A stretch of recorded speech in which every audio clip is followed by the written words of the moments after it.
Maybe I'm too online, but I understand that Timothée Chalamet, people are like, I'm not on the hype train of Timothée Chalamet. I saw this before that whole conversation started, so sue me. Hi everyone, my name is Kyle. I'm currently counting down my 40 favorite films. You can go back to the first video to understand the how and the why this all came together in the first place. I liked Call Me By Your Name the first time I watched it, but I've learned to love it even more over the years. In a way, different in how I see it discussed mostly online. Which is, if you go to like Reddit or to other popular film sites, it seems to be pitched that this is this epic love story. And to be honest, I just don't see it that way. I think this movie is pretty clear that this is Elio's first love, and therefore puts so much energy into it and so much of himself into that when it inevitably fails, because there is no way at the time and who this person is that it's ever going to end happily, he is crushed. I think the whole theme of this is summed up with what the father tells Elio, is that it's okay to open your heart and let love in, but just because someone breaks it doesn't mean you have to close yourself off for the rest of your life. And I get it.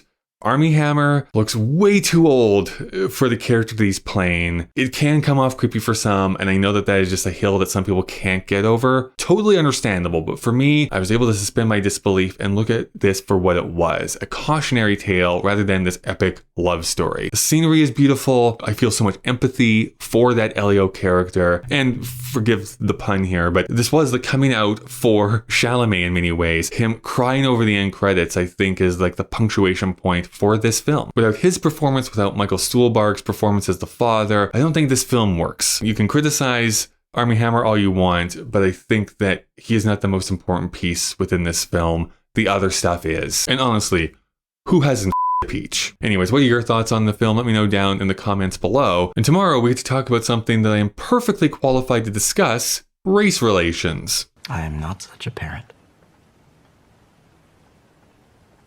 We rip out so much of ourselves to be cured of things faster that we go bankrupt by the age of 30 and have less to offer each time we start with someone new. But to make yourself feel nothing so as not to feel anything, what a waste.